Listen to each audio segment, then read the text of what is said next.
Welcome back to Well, That's Interesting. The equal parts fascinating, beautiful, heartbreaking, and mysterious edition. Oh my God. Something tells me we're not talking about butts. Or we really are.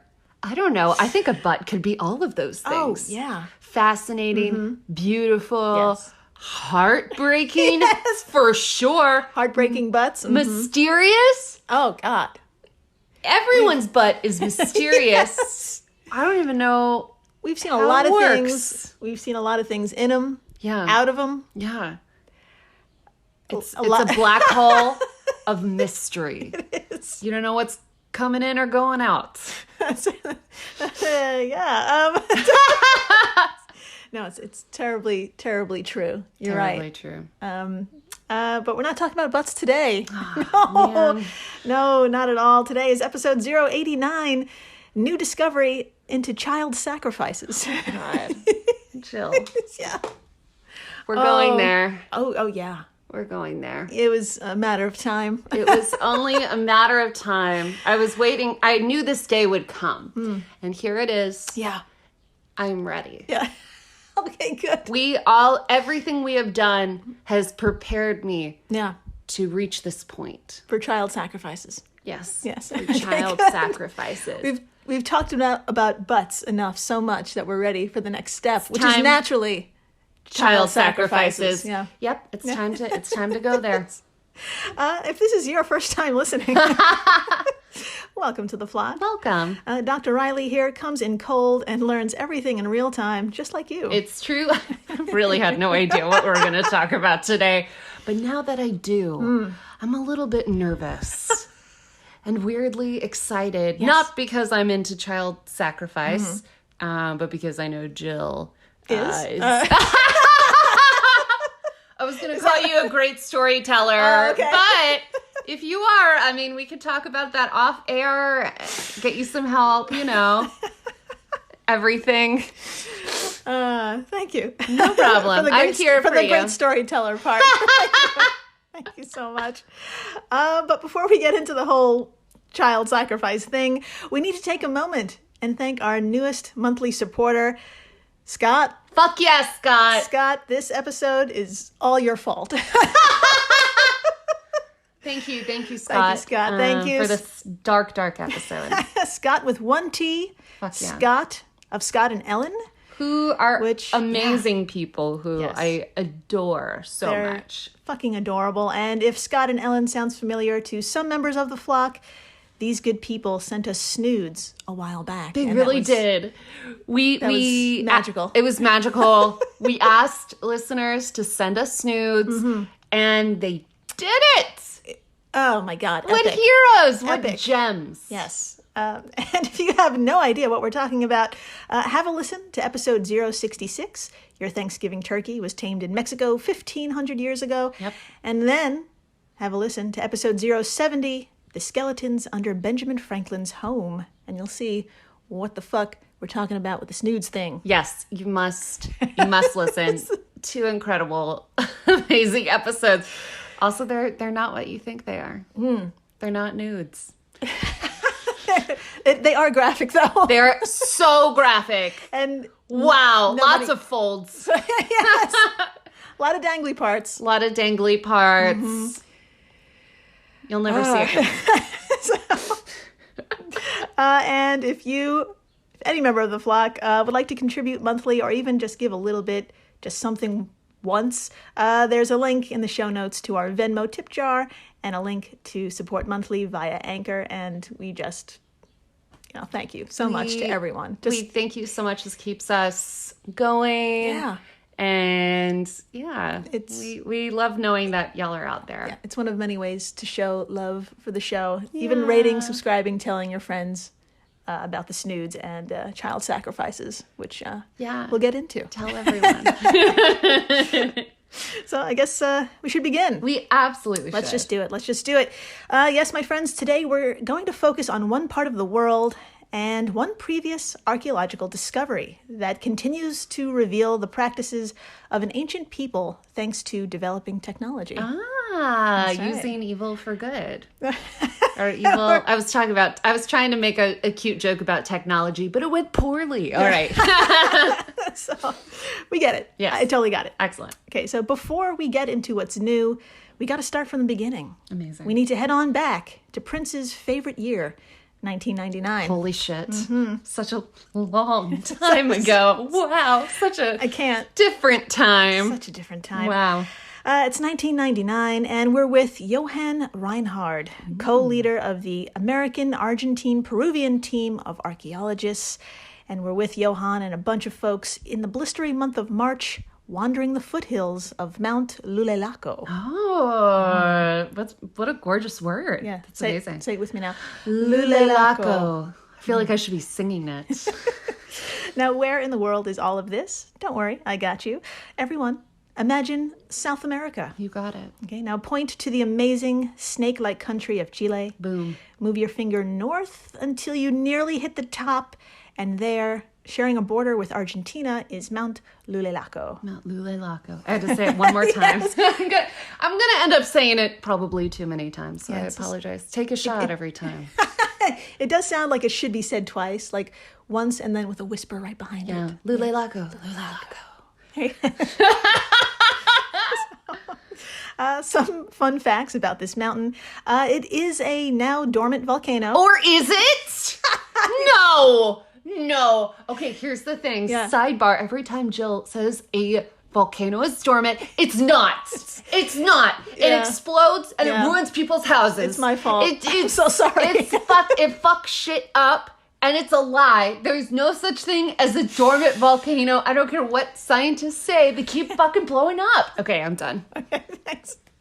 Yeah, it's usually dormant until it's not. Yeah. This one is considered a dormant volcano, Uh-huh. and it stands over 22,000 feet in height. And It's really big. I think.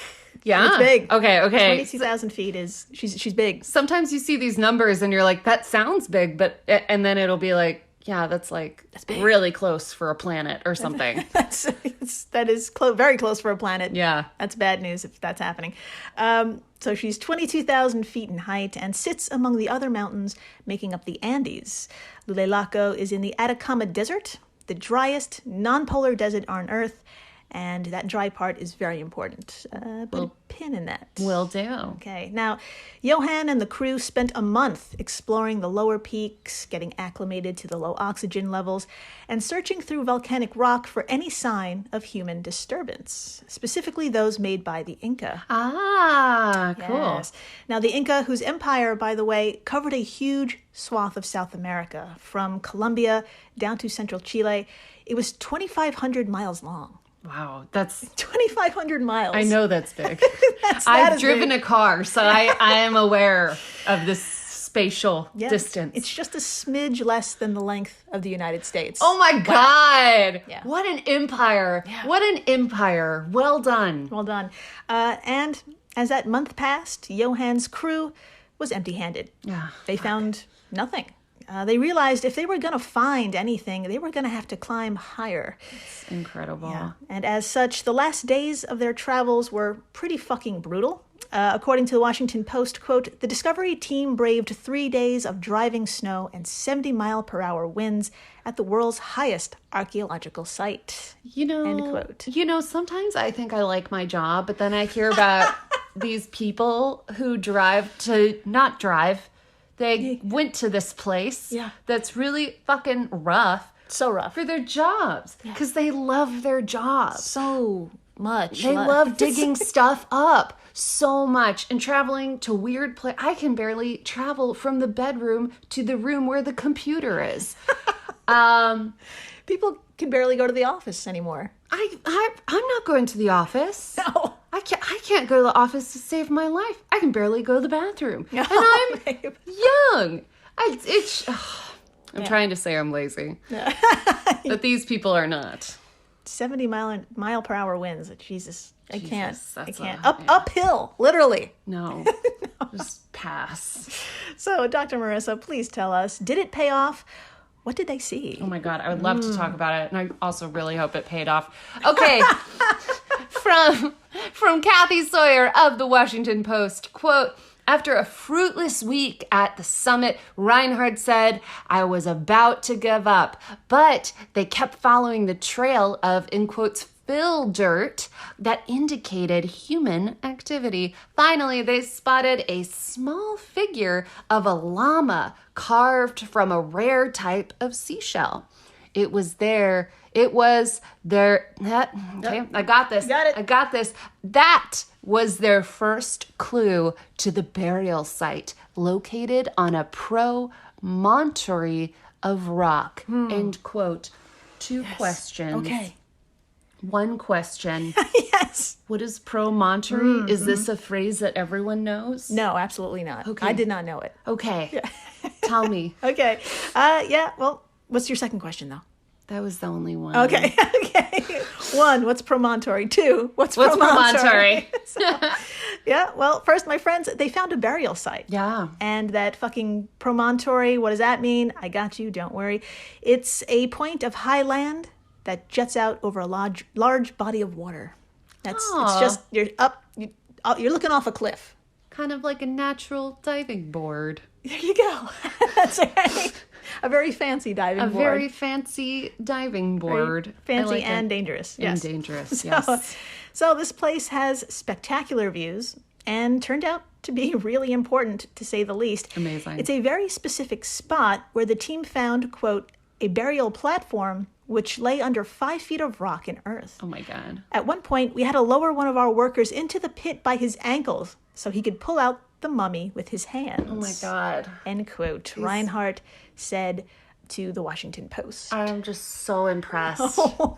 I am so impressed. Her what hands a sentence. are in her face, yeah. I've never had anyone hold me by my ankles so I could reach a mummy. Yes. Yep. Oh my God.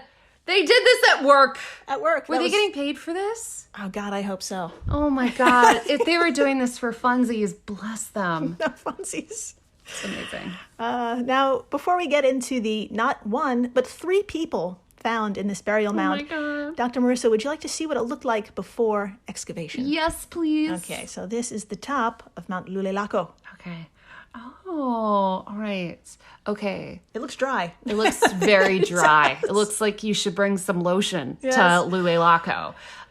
Okay, so I see a dry mountaintop with little patches of white snow. And then the main focal point of this is the kind of, it's like piles of not little rocks, but kind of big fist-sized rocks that create these sort of circular mounds that look kind of like little wells. Yeah. And there's 2 of them right next to each other.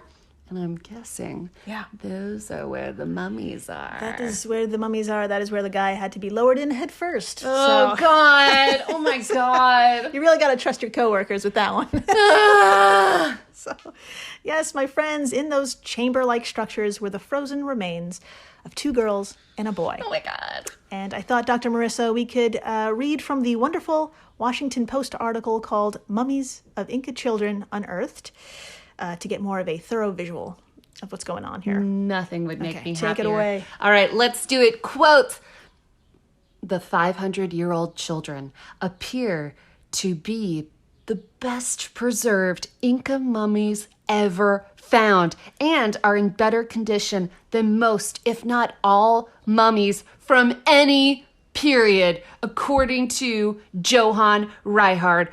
Mm-hmm. Boom. That's right. Well done. Thanks. The children were clothed, and the site, found on March 16th, 1999, harbored an unusually rich collection of undisturbed Incan treasures laid out presumably to appease the mountain gods. The trove included about 3 dozen gold, silver, and shell statues, half of them clothed, and as well as bundles of ornate textiles, moccasins, and pottery, some still containing food. What? Yeah. Okay, we gotta unpack this. All right, continuing the quote, Craig Morris, Dean of Science at the American Museum of Natural History in New York, said he has been in touch with Reinhardt and, based on his initial descriptions, exclaimed, I suspect the discovery is absolutely spectacular. It's extremely important. And, quote, holy shit, they found a lot of stuff and people. Yeah. And food. And food. I'm so curious about that. Will we be talking about the food?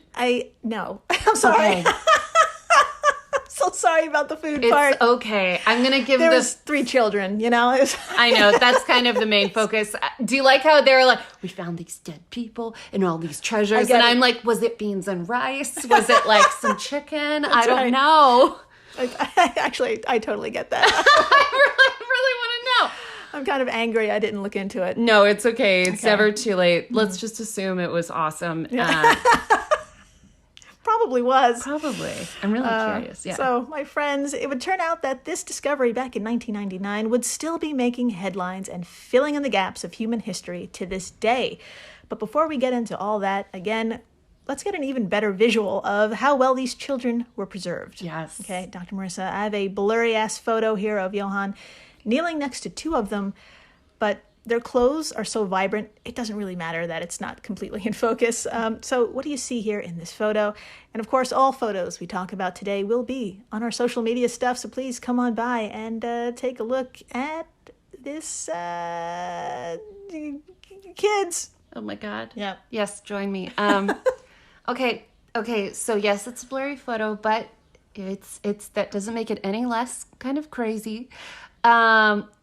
It's Johan, our friend, kind of kneeling on the ground with the most gorgeous mountains behind him of the Andes. It's so pretty.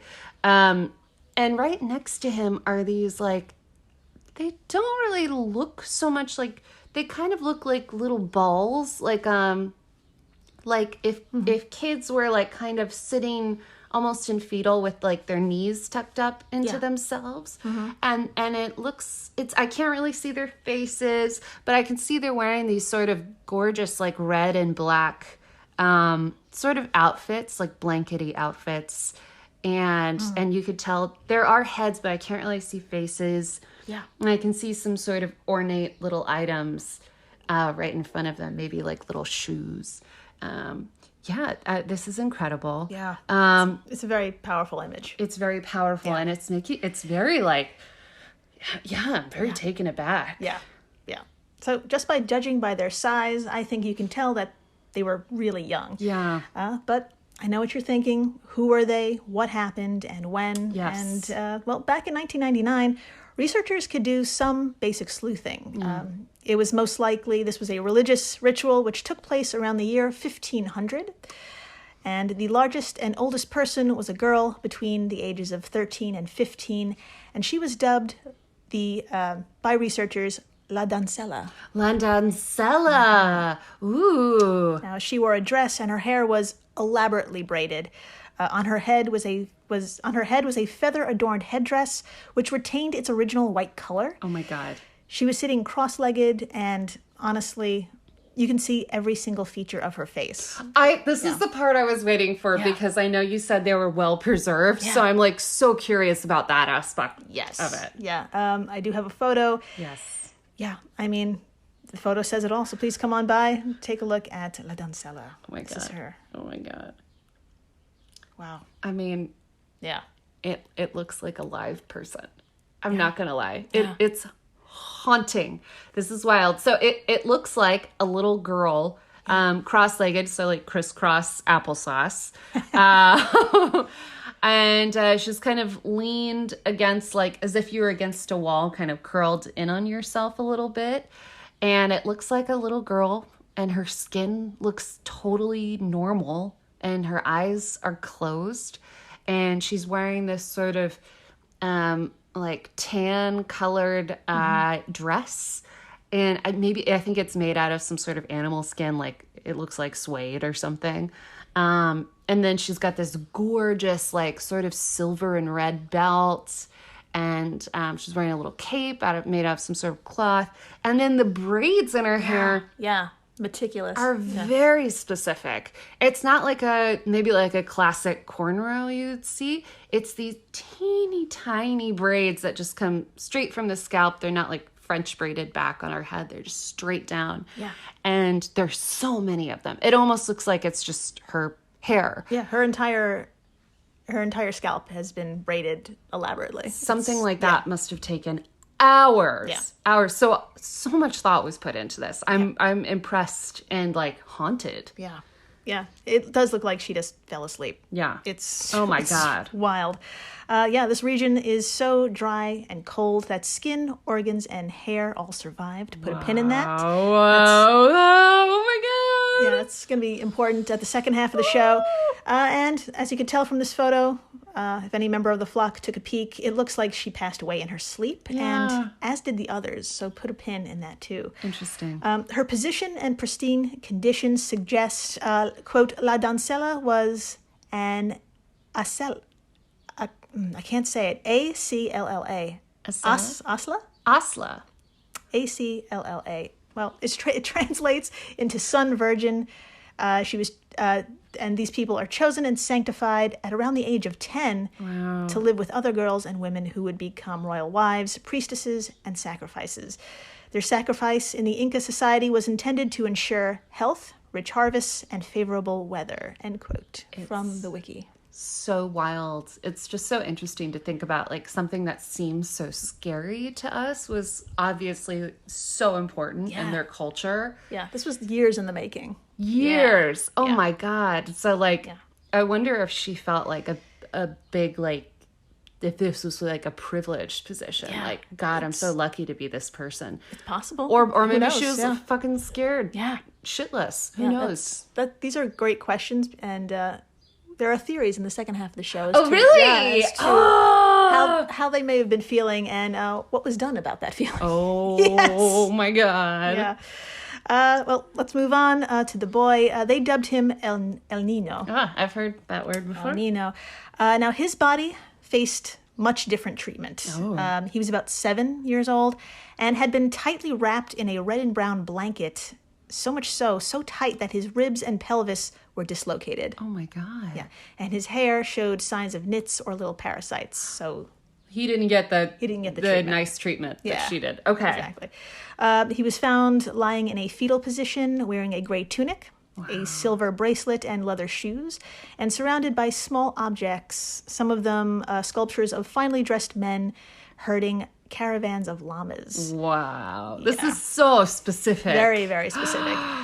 Even more specific, a wool rope was wrapped around his head.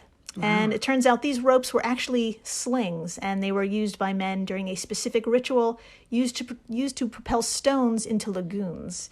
And that happened at the end of the dry season to ensure the coming rainy season. So all of this might have explained his presence and why he was sacrificed. Yeah, exactly. Oh my God. Yeah. And finally, La Niña del Rio. Dr. Marissa, please tell us what was so extraordinary about La Niña. Nothing would make me happier from right here.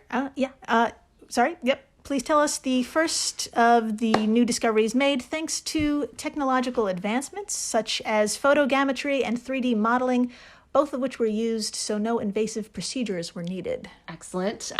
From Tom Hell of IFLscience.com, quote, the 6-year-old girl displayed clear damage from a lightning strike on her face and shoulder that occurred after her death. Oh my God. She also had a skull that was intentionally elongated through head binding, a tradition that can be found across the world to denote a person's place in the social hierarchy. The girl's teeth show visible changes in the enamel structure, suggesting she experienced a prolonged period of hunger at some point in her life.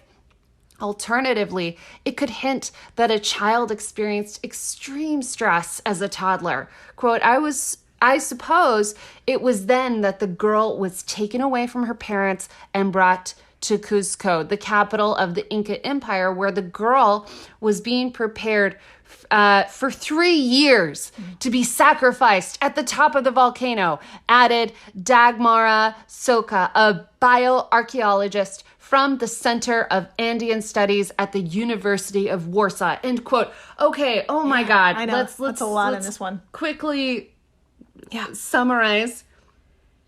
Okay, lightning strike damage. Lightning struck her, on the face. Yeah. Okay, her skull was elongated intentionally. Her teeth showed visible changes. Yeah. Because she might have been hungry at some point. Oh my God. And this was a preparation that took 3 years. Yeah. This is insane. Yeah. Wow. I know, yes. Wow. So her teeth suggest she was removed from one area of the empire and prepped for this ritual for years. At least 3, yeah. Oh my God, I'm trying to wrap my head around this. I realized it was like a thing. It was a thing. But it's very a important. scary thing to me. It's, Wow. you know. Let's talk about that lightning for a moment. Yeah. What the hell? How did that happen? Turns out that's not a coincidence. The top of Lulelaco is basically a lightning rod, and lightning was a big fucking deal. Quote, the high peaks of the Andes were sacred to the Inca and... sorry, let me read that again. The high peaks of the Andes were sacred to the Inca and closely associated with their deities. The use of children's sacrifices in this context, Dagmara said, suggests that the lightning and the children were being used as an intermediary between the gods and people of Earth. Oh my God. The Incas considered the children pure and untouched. Their status was supposed to facilitate persuading the gods to make specific decisions, she added. If a bolt struck, the gods were pleased with the sacrifice. Additionally, a person struck by lightning received great honor. A god expressed interest in that person. End quote. From IFL Science. Oh my God. They're using kids to talk to God. Yep. Holy mama. They were like a intermediary. Intermediary. Well, this one... Yeah. Heard a voice. Yes. Further analysis of the soil around the bodies found it to be crystallized, suggesting, yes, indeed, she was struck then and there. Wow. So, my friends, for all intensive purposes, this sacrifice in the 1500s was essentially a success. I know. Ooh. Isn't that crazy? It's crazy. Am I allowed to say this is wild? This is wild. Wild. Yeah. We're saying crazy and wild in a way that's not, like... I want to honor and respect their traditions, but just as a person today, wow, it's hard to not say like, being struck by lightning on purpose. That sounds rough. Yeah. And at the time... 5 stars, A+ sacrifice. A+. really did it. Well done. They found of all the sacrifices to find. Yeah, I think they found a really solid one. So, I know what else you're thinking. How in the holy hell do you get 3 kids up a 22,000-foot tall mountain and have them fall asleep? Oh, I didn't even think about that part. Yeah. All right, here we go. After the break. Ah! A shit ton of drugs. Of course. And a shit ton of drugs for weeks. Oh my God. Yeah. Stay tuned. Please do. Hello everyone, Takuya here. And I'm Gabby. And we are the hosts of History of Everything, a podcast which you can probably guess by the name is, it's about everything. Do you want to know why people thought potatoes were evil and would give you syphilis? Are you curious about all the stories of the terrible and stupid ways that people have kicked the bucket over the years? Do you want to hear tales about all of the different badasses of history and the lives that they had brought to life? Well, if so, then look no further. History of Everything is just the right podcast for you. It's available on Spotify, Pandora, and anywhere else that you get your podcast from. Join us for some fun and just see how weird and wacky history can be.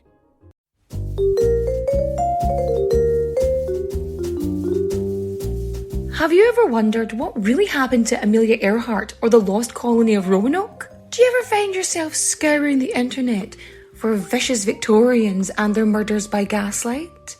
Or perhaps you're just sick and tired of women being constantly misrepresented or plain lied about throughout history?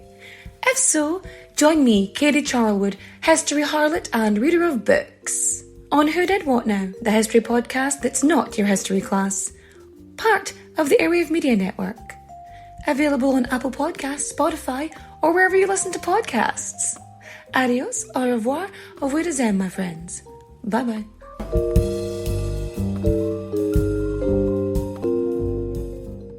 I'll be seeing you. Hey everyone, Jill Chacha here from Well, That's Interesting, and I am absolutely thrilled to tell you about Spotify for podcasters. I use it, I love it, and it all started by downloading the free Spotify for Podcasters app, which has all the tools you need in one place to record and edit your masterpiece of a podcast. Spotify for Podcasters also distributes your show to all major platforms. So when you hit publish, your episodes will stream not only on Spotify, but I'm talking about the Apples, the Googles, Stitcher, Good Pods, the other ones. You get the idea. And you can monetize your podcast with no minimum listenership required. You could also set up monthly subscriptions and record ads just like this one. So what are you waiting for? Download Spotify for Podcasters today and start changing the world. Oh, and please, stay interesting. And we're back. We are so back. We're so back. And my friends, we've all had a bender or three. Oh, yeah. Maybe even this week. No time like the present. That's right. And for the kids who are chosen and elevated to the honor of Capacocha or child sacrifice, their bender went on for about a year before their fateful day. I mean, that's a really long bender. That is I'm not going to lie. That's. I tip my hat. Yeah. And we know this, first, thanks to their preservation due to the weather and atmospheric conditions of the Atacama Desert. And two, thanks to researchers who have some really cool technology that can boogie on down to a molecular level without any invasive procedures. Oh my God, that's so cool. It's so cool. I want them to test me now. Can you find all the cocaine I did 12 years ago? Probably. Really? Oh no!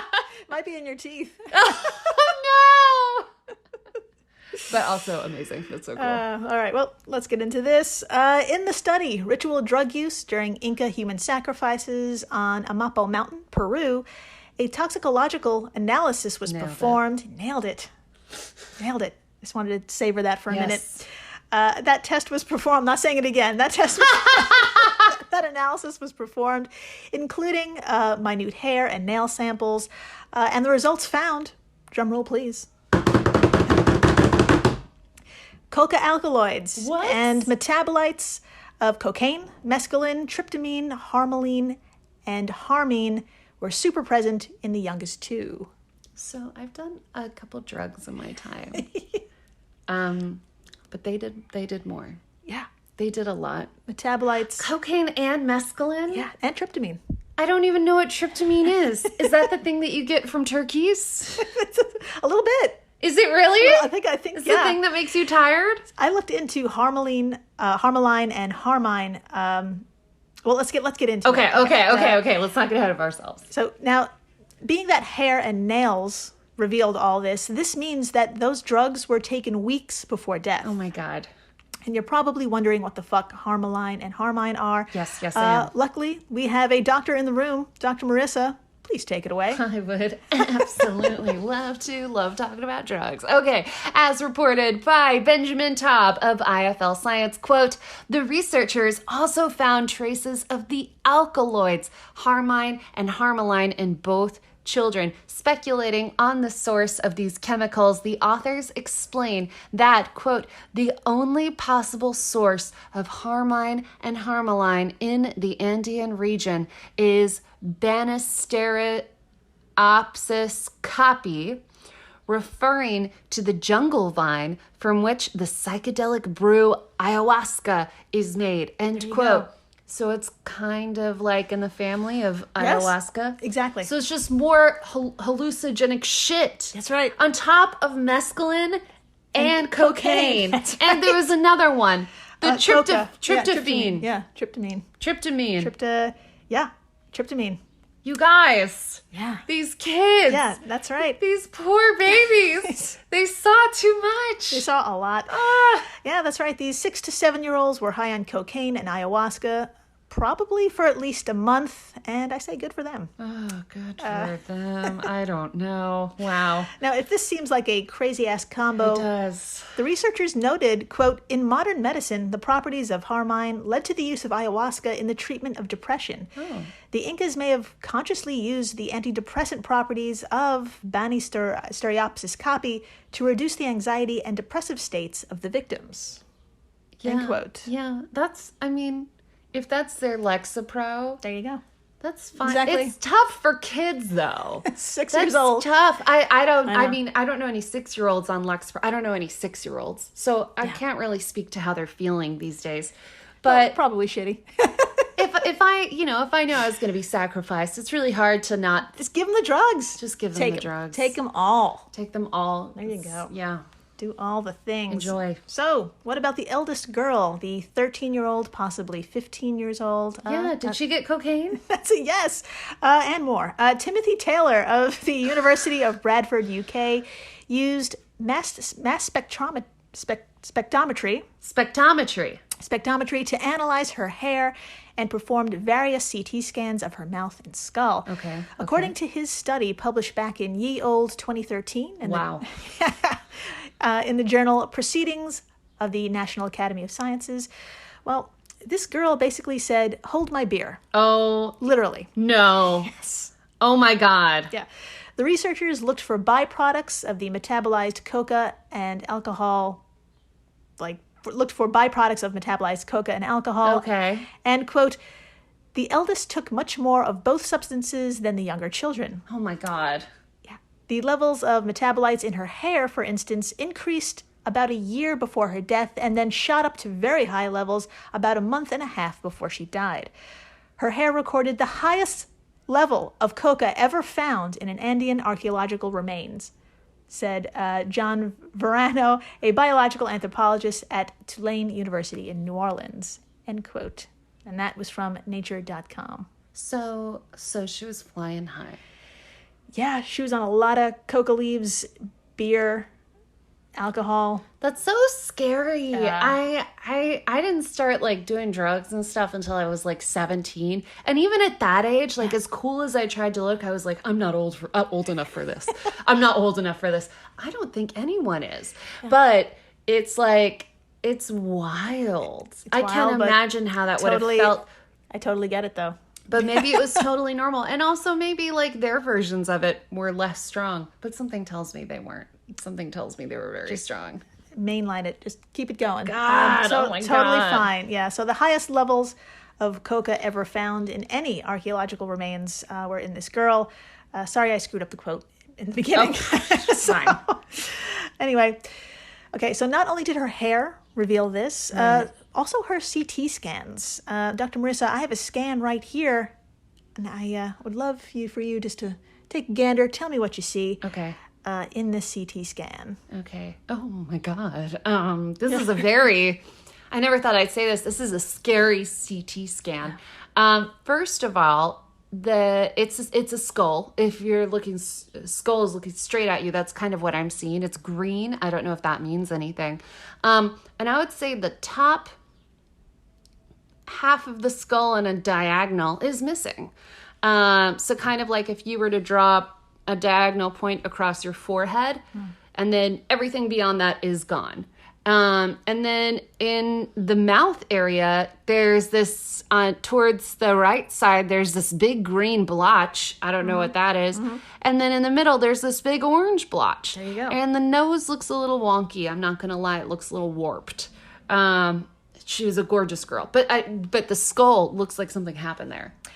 So why it's cut off, I don't know exactly, but I could explain those two blobs. Yes, please do. Okay, so those two massive blobs are the chemical signatures left behind from metabolized coca leaves. Oh my God. So she was chewing them up to the very end. Oh my God, girl. Yeah. So now, it's kind of a bummer to end a show with drugged out kids dying of exposure on a mountaintop. It's kind of a bummer. So I searched the internet far and wide for an equal but opposite event for a laugh. Amazing. I can't just leave us on the mountaintop. Yeah, I can't do that. So behold, Dr. Marissa, please do the honor of reading the headline and byline of this April 2022 HuffPo article. Nothing would make me happier. All right. The title is Woman Rescued After Falling in Outhouse Toilet Trying to Get Phone. If that's not relatable, I don't know what is. And then the byline is the woman used dog leashes to tie herself off as she reached for the phone, but she fell into the toilet head first. Mm-hmm. Yeah. Wow. I'm still relating to this. I still you still get it? I still get it. Mm-hmm. I get it. I get this person. Okay. Dr. Marissa, would you like to join me and read this short but poetic news report? Yes. Okay, I'm going to start us off.